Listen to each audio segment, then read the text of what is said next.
Okay, we've been screwing around too much, so we'll stay. Here's MJ, it's Wired Wednesday, and we'll be quiet now, because we've been messing around too much this morning.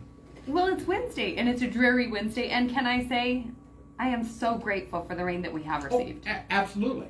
And I love that we got rain, at least at my house, we got rain for a good 20 minutes last night. Yeah, we did too. And we shut off our sprinklers to make sure that they don't come on for the next 3 or 4 days, because that's how much rain we got. Awesome.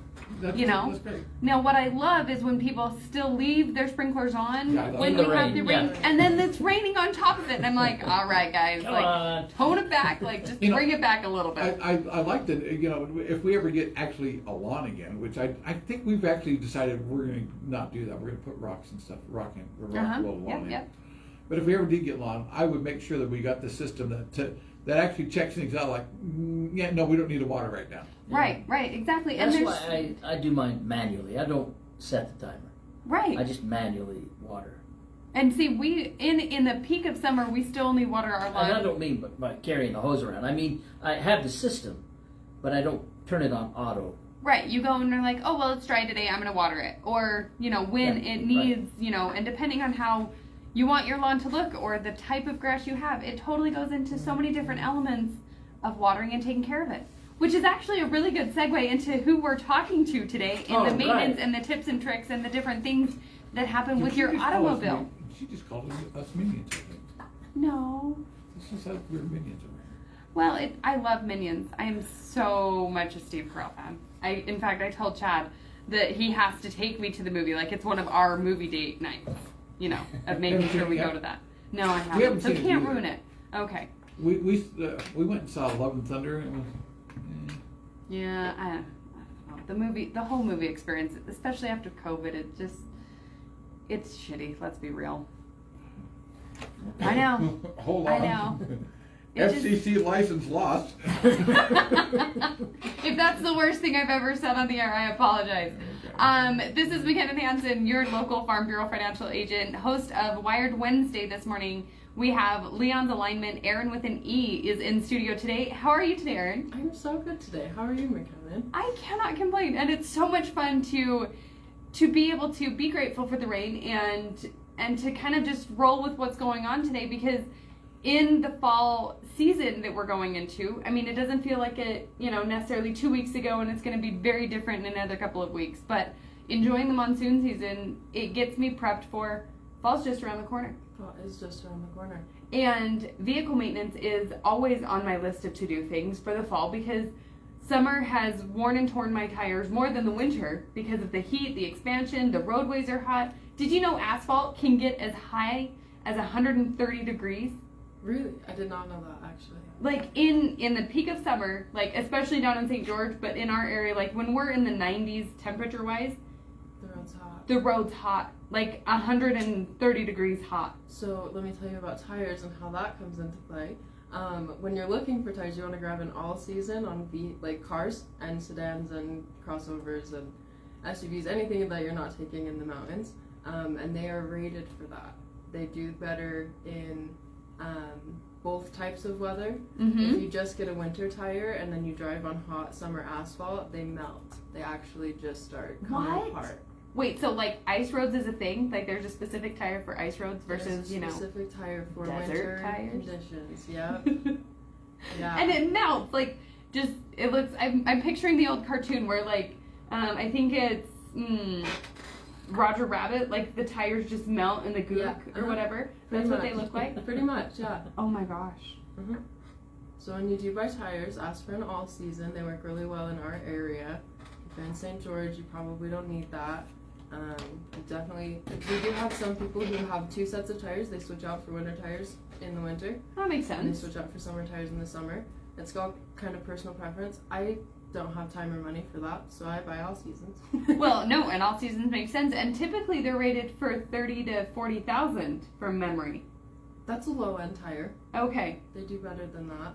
It depends on how much money you want to spend. Well, you're the tire expert. Walk us through it. Normal mid-grade tires are between like 55 and 65. Higher end tires, you can get like 75, 80,000 miles out of them, but you also need to make sure that your vehicle is within alignment so that they don't wear unevenly, and you need to be rotating them every 5,000 miles, or you are absolutely not going to get that mileage Okay, out of your tires. let's walk back for just a second, or roll back for just a Every second. 5,000 miles? Every 5,000 miles. So every time you have an oil change, you should be rotating, and you can't rotate side to side. You have to rotate front to back because there's a different tread pattern. Hey, I knew something. It is a different tread pattern. We call it feathering. So the very outer rid, like the line of tread on the outside of your tires. Right. After 5,000 miles, if you go run your hands over them, they start to taper. So each individual chunk, the back corner is going to be lifted and the front corner is going to be pushed down because of how you drive. They don't do that on the rear because there's no articulation back there. So the reason that you rotate them is so that they can straighten out on the rear, let the front ones take a run for it, and then keep going. Yeah, that makes sense. But you have to And then- rotate front to back, not left to right. We do a cross switch rotation, so we actually cross two left, of the back, tires so that they to all right, end up in front. all of the positions, if that makes sense. Yeah. That's way cool. Okay, so, oh hell, what was I gonna say now? I Yeah, lost my we're going train to have of to put the thought. 7-second delay on it. I did. I know. I'm too cheeky. I've had too much coffee this morning and a little bit of whiskey, but nobody said that, right?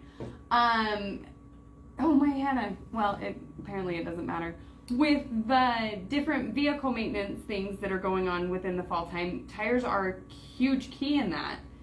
Tires are a huge key. I know we talk about this every time I come on here, but Oh, please, I remembered, please hold on. replace your tires before it snows. I was driving down the road and literally I had to stop and look at this vehicle. I could clearly see the entire front tire, not behind the entire back tire. It was clearly skewed and the alignment was so off that I could see the full You can see front both tires and the back tire. Like it looked like it was tracking on a diagonal moving forward. It was It's like pretty a plane, wild to see them because like they a go down plane. the road. like a plane trying to land in a crosswind and they kind of crash. Yes, yes, and to make matters worse, I mean, it was. I couldn't even tell you the color. I knew it was like an early 90s Ford. Mhm. Okay, and I mean they lifted it. They did all the fun stuff to it or whatever. Mhm. But then later that same week, I saw a semi going down. Like the trailer was not tracking with the tractor, right? Mhm. Yeah, I'm making sense today. And I'm just like, guys, go to Leon's, just please. I'll take you there. Just I wanted to have a little Leon's alignment flag and make sure everybody knew to go there for alignment. But that has so much to do with tires and fall wear and tear and all that stuff. Sorry, squirrel. No, you're good. We're also in like the middle of the summer, so we get lots of mid-road trips, or we're trying to leave town. So it's totally normal to bring your vehicle into a shop before you leave town. Just don't do it the day before or the morning of. That doesn't help us. Yeah, we're that leaving in much. 20 minutes. Can you take care of us? We get more of those than you'd think. No, that's a surprise.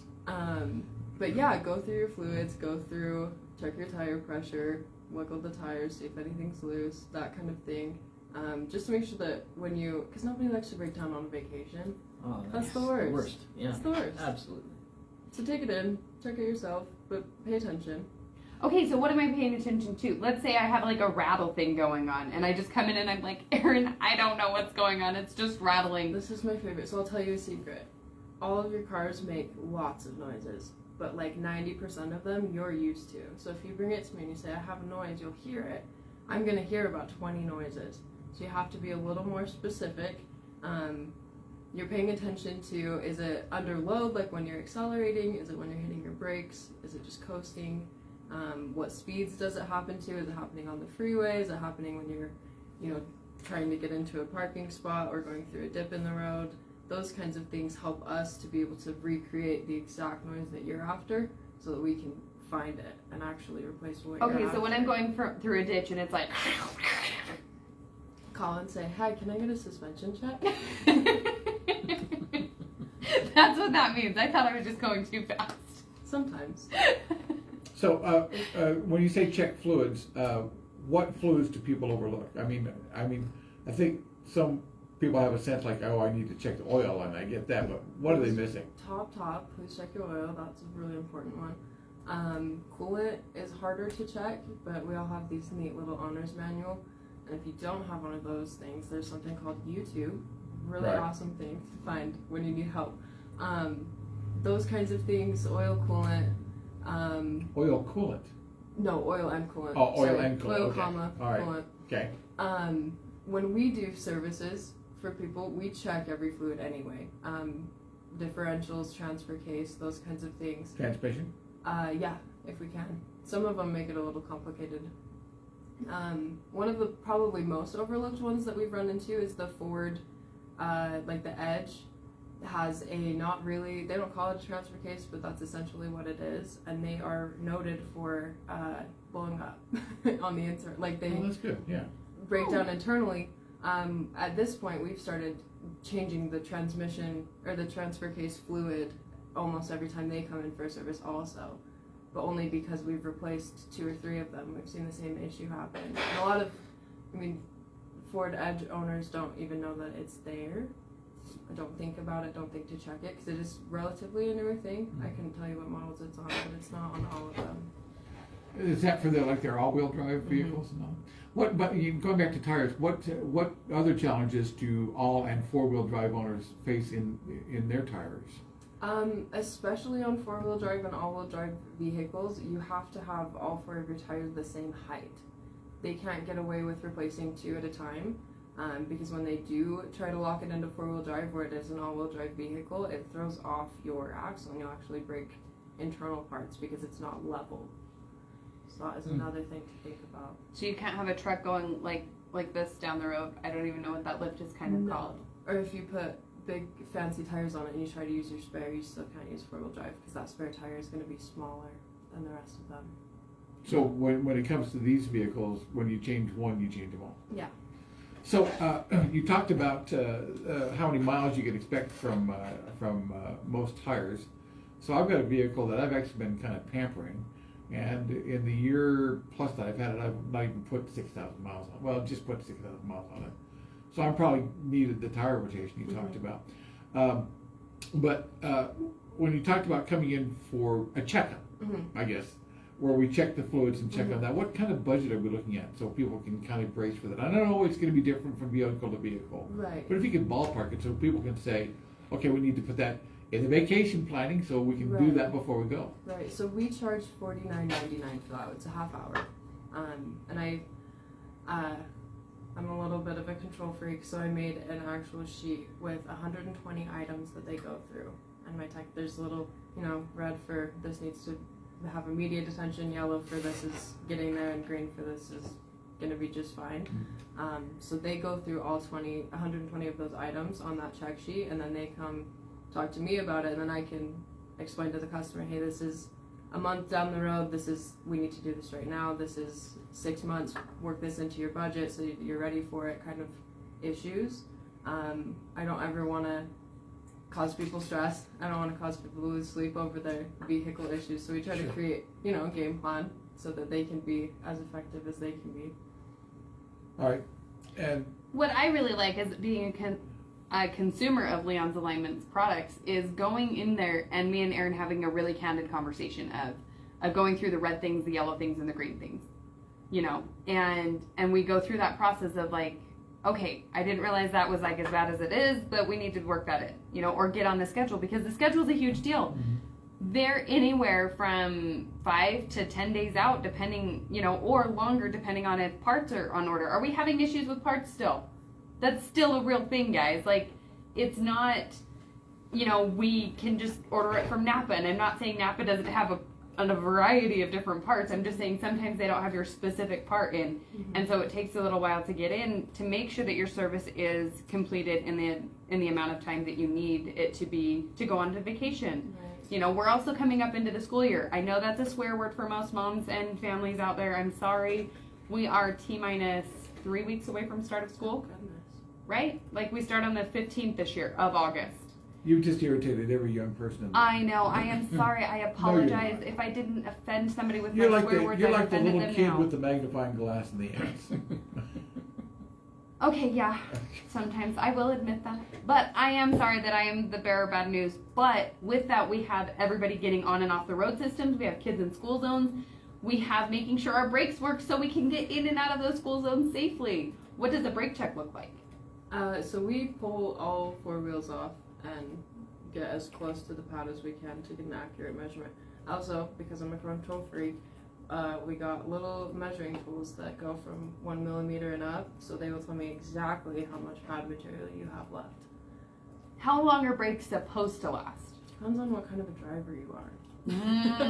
And here we are. And if you lead-footed both on the brake and the gas pedal, I'm guessing those brakes don't last so long. So what if you do like I burn through brakes and my rotors are always warped. So what if you do like I think it's like the double-footed thing, like, you know. The double-footed thing, all right. Like I just drive with 2 feet, right? Oh wait, I have a clutch, so that makes sense, right? Mm-hmm. With the different things that are coming up, what is one of the most important things kind of commuters need to look at, especially coming into school year, you know, on their vehicles, like the minivans? Like, what is notorious on a minivan or kind of a larger SUV for toting around kids? Probably right now with monsoon season. Well, I just had a stroke.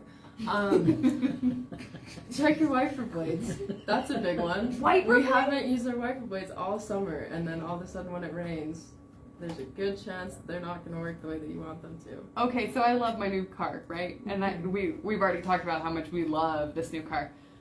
It has automatic wiper blade, like start with, so like when they feel moisture or sense moisture. Those are so cool. And they start, and I'm like, wow. But then I think I do need new blades.